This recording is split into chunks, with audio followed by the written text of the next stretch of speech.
Hello student, मैं doctor Nitesh Gupta एक बार पुनः अपने यूट्यूब चैनल में आपका स्वागत करता हूं।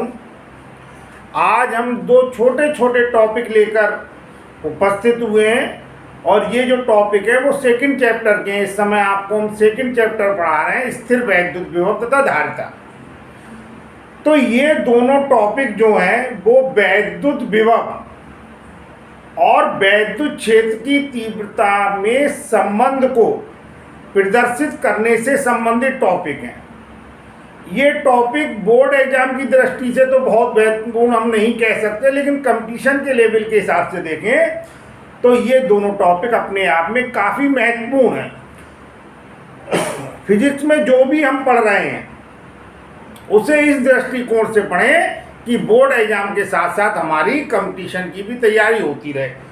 तो जो दो टॉपिक हैं उनमें पहला टॉपिक आपके पास दिया हुआ है वैद्युत क्षेत्र के रेखीय समाकल के रूप में वैद्युत विभव। हम वैद्युत विभव को वैद्युत क्षेत्र के रेखीय समाकल के रूप में प्रदर्शित करेंगे। यह हम एक प्रकार से कह सकते हैं वैद्युत क्षेत्र तथा वैद्युत विभव में क्या संबंध होता है। और अगला जो हमारा टॉपिक है विभव प्रवणता तथा वैद्युत क्षेत्र की तीव्रता में संबंध है। तो ये दोनों टॉपिक अभी पढ़ने के बाद आप जब समझ लेंगे तो आपको समझ में आ जाएगा कि ये भी परस्पर कहीं ना कहीं एक दूसरे से क्या है, संबंधित है। तो सबसे पहले देखिए, मैंने आपको बताया है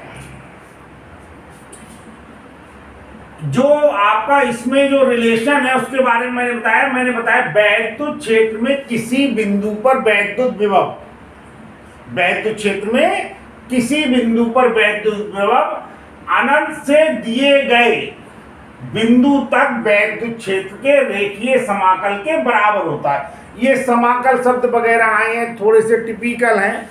अगर हम हिंदी देखें, इनकी इंग्लिश आसान है, इसलिए डेफिनेशन को हमने पहले ही भी लिख दिया है। मतलब वैद्युत क्षेत्र में किसी बिंदु पर जो वैद्युत विभव होता है वो अनंत से दिए गए बिंदु तक वैद्युत क्षेत्र के रेखीय समाकल के क्या होता है, बराबर होता है।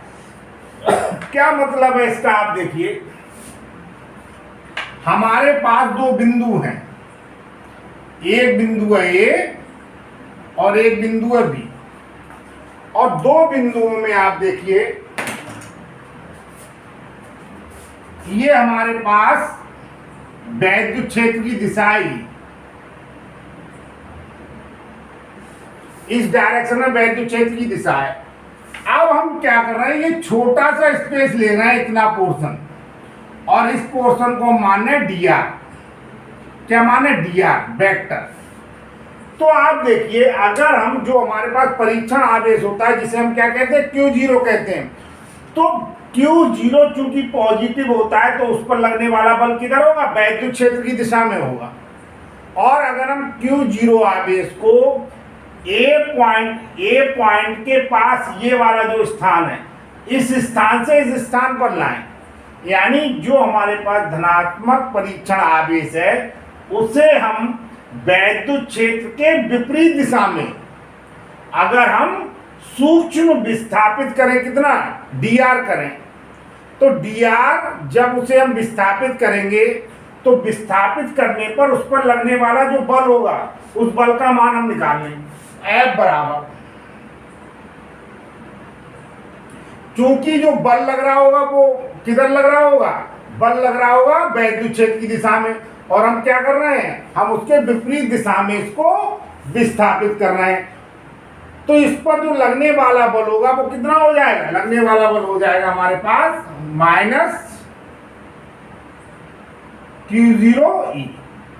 जब इस पर जो हम बल अप्लाई करेंगे, जो लगने वाला बल होगा वो F बराबर हो जाएगा माइनस Q0E।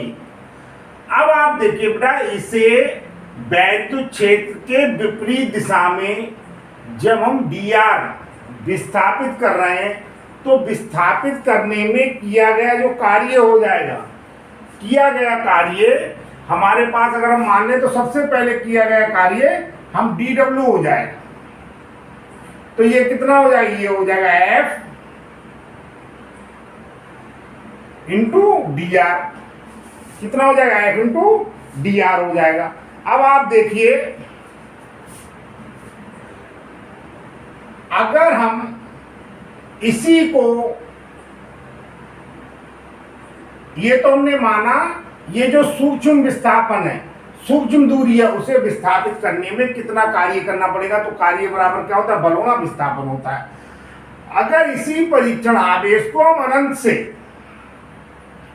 से आप ऐसे मान लें, इसी परीक्षण आवेश को अनंत ना माने, इस परीक्षण आवेश को अगर हम ए से बी तक लाएं, तो ए से बी तक लाने में किया गया कार्य, तो किया गया कार्य को हम क्या मान लेंगे, W मान लेंगे, और इसे हम क्या करेंगे, इसे हम इंटीग्रेट करेंगे, क्या करेंगे, इंटीग्रेट करेंगे, और इंटीग्रेशन की जो लिमिट हो जाएंगी, क्योंकि हम कहां से ला रहे हैं, ए पॉइंट से बी पॉइंट पर ला रहे हैं, तो ये हो जाएगा ए बी, और f का मान आप रख सकते हैं, f का मान कितना हो जाए, माइनस Q0e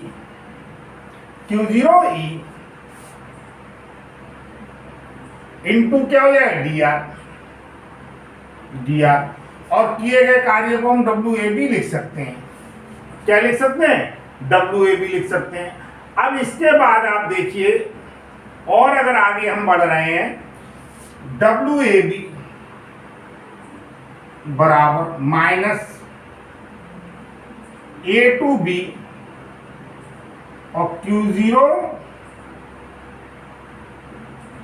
E क्या हो गया, dr हो गया, तो WAB बराबर आ गया minus integration A to B Q0 E dr दोनों कैसी है, ये दोनों आपकी क्वांटिटी कैसी है, ये वेक्टर क्वांटिटी है।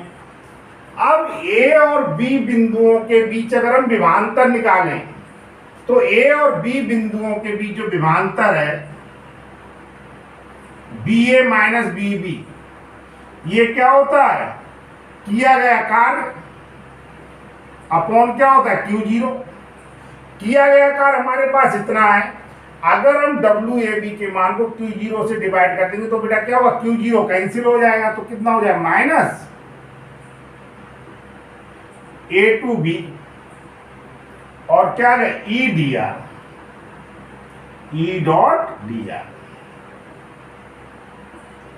अब आप देखिए, अगर हम ये मान लें हमारे पास ये जो पॉइंट दिया हुआ है, हम ये मान लें हमारे पास जो पॉइंट दिया हुआ है A, और A पॉइंट क्या हो, यहां पर थोड़ा सा हम चेंज कर लें, इसे हम A और B बिंदुओं के बीच क्या निकालना है, विभवांतर निकालना है, तो इसे हम लिख लें BB माइनस BA, क्या लेंगे, BB माइनस BA। अगर BB माइनस BA लिख लेंगे तो सही लगेगा, क्यों सही लगेगा अभी मैं आपको बता दूंगा। अब ये पॉइंट जो आपका A है, A वाले पॉइंट को अगर हम कहां पर मान लें, अनंत पर मान लें, तो बेटा अगर कोई ये पॉइंट अनंत पर हो जाएगा, तो अनंत पर वैद्युत विभव का मान क्या होता है, अनंत पर वैद्युत विभव का मान होता है 0, तो ये हो जाएगा BB माइनस 0 इक्वल टू हो जाएगा माइनस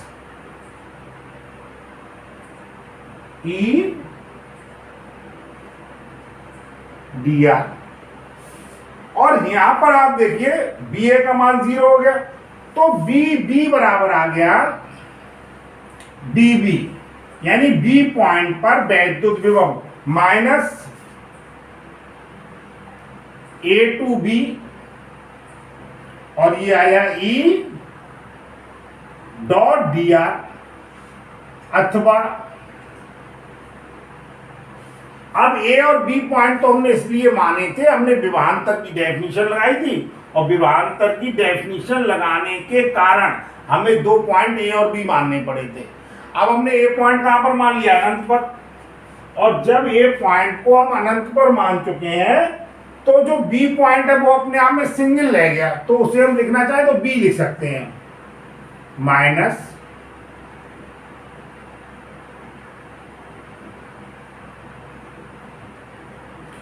तो ये तो आपका हो गया वैद्युत विभव, जो मैंने आपको डेफिनेशन बताई थी, जो लिखा था।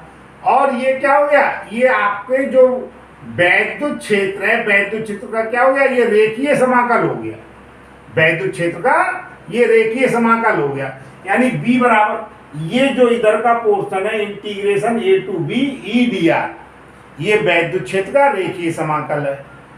और ये क्या है, ये है वैद्युत क्षेत्र में किसी बिंदु पर वैद्युत विभव V। तो B बराबर हमारे पास रिलेशन निकल के आ जाता है minus integration a to b E d r. और अगर हम समझना चाहें तो एक प्रकार से हम ये मान सकते हैं ये वैद्युत क्षेत्र की तीव्रता और वैद्युत विभव में क्या संबंध है। अब लगभग आप मान लें इसी प्रकार का जो टॉपिक है इसी से रिलेटेड टॉपिक है, और ये टॉपिक है आपका विभव प्रवणता तथा वैद्युत क्षेत्र की तीव्रता में संबंध। तो इसमें देखिए क्या है समझने से,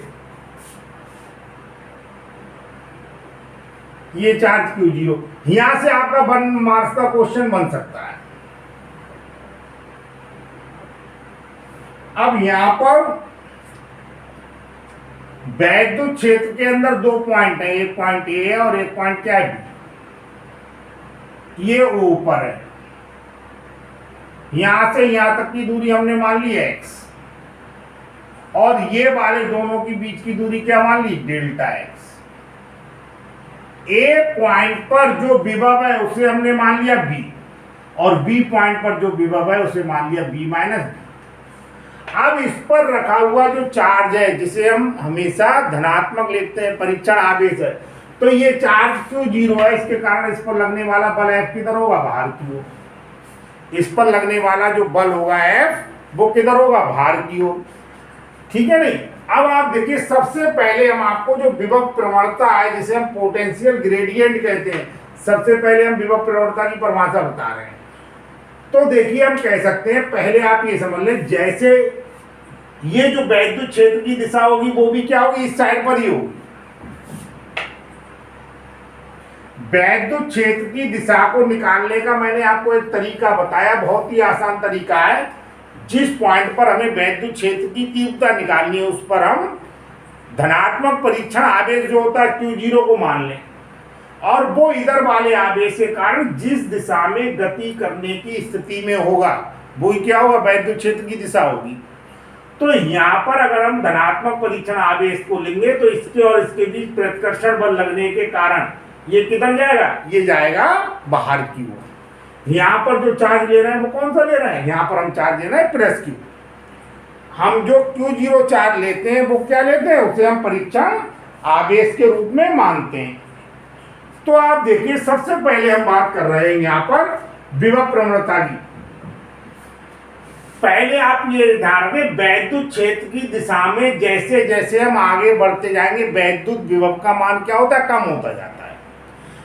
वैद्युत क्षेत्र की दिशा में दूरी के साथ विभव में होने वाला जो परिवर्तन है उसी को हम क्या कहते हैं, उसी को हम विभव प्रवणता कहते हैं। विभव प्रवणता बराबर होती है, विभव प्रवणता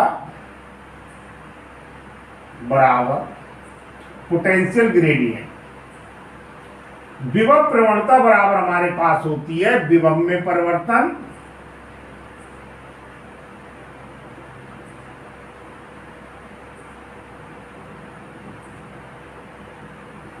अपॉन क्या हो जाएगी, दूरी।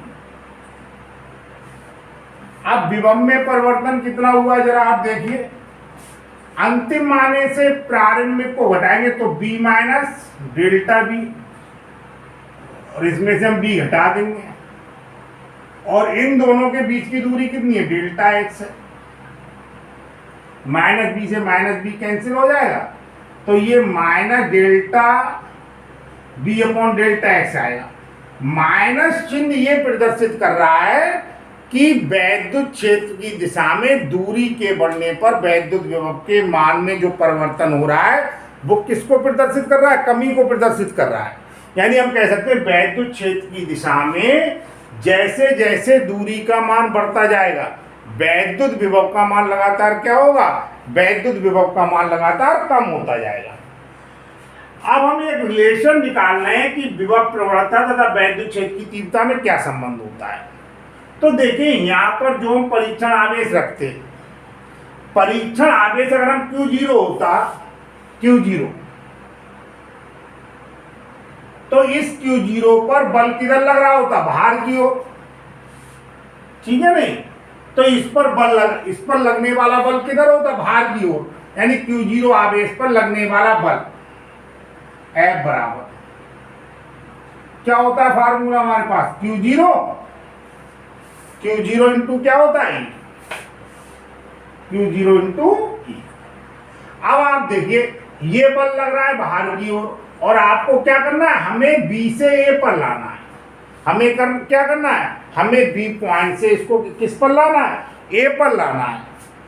तो B पॉइंट से A पॉइंट तक लाने में किया गया कार्य डेल्टा W, ये बेटा कितना हो जाए, बल गुणा विस्थापन, और यहां पर जो विस्थापन होगा उसे कितना लेंगे, हम -x लेंगे, क्योंकि अगर हम इस डायरेक्शन में ले रहे होते तो डेल्टा x ले लेते पॉजिटिव, और इस डायरेक्शन में चूंकि हम आ रहे हैं वैद्युत क्षेत्र की दिशा के विपरीत जब हम चल रहे हैं, तो ये कितना हो जाएगा, माइनस हो जाएगा। तो डेल्टा W बराबर F का मान रख दीजिए Q0 E, और क्या हो गया, डेल्टा x। अब आप देखिए अगर हम यहां से आप ये मान लें डेल्टा W अपॉन Q0 बराबर क्या हो गया, बराबर हो गया E डेल्टा x।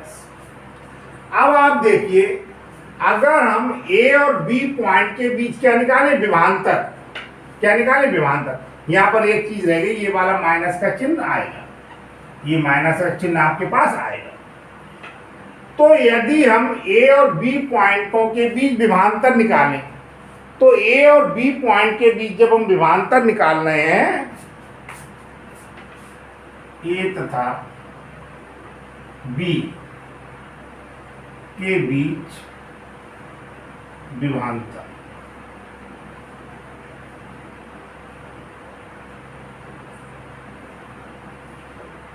A और B के बीच जब हम विभवांतर निकालेंगे तो आप समझ रहे हैं A पर जो विभवांतर है कितना है, B, और B में से क्या करेंगे हम, B में से B माइनस डेल्टा B को क्या कर देंगे, घटा देंगे। क्या करेंगे, विभवांतर निकालने के लिए हम B में से B माइनस डेल्टा B को घटा देंगे, और ये विभवांतर किसके बराबर होता है, ये विभवांतर हमारे पास होता है W अपॉन Q0 की डेफिनेशन से। विभवांतर बराबर क्या होता है, वैद्युत क्षेत्र में किसी एक बिंदु से दूसरे बिंदु तक एकांक धन परीक्षण आवेश को लाने में किया गया जो कार्य होता है, वही क्या होता है, उन बिंदुओं के बीच वैद्युत विभवांतर होता है। तो यहाँ पर वैद्युत विभवांतर का मान कितना हो गया, ये तो आपके हो गया वैद्युत विभवांतर, और ये होता है किया गया कार्य अपॉन जो Q0 आवेश होता है, जो परीक्षण आवेश होता है उसका मान। अब इसे तो आप मान लीजिए इक्वेशन नंबर 1,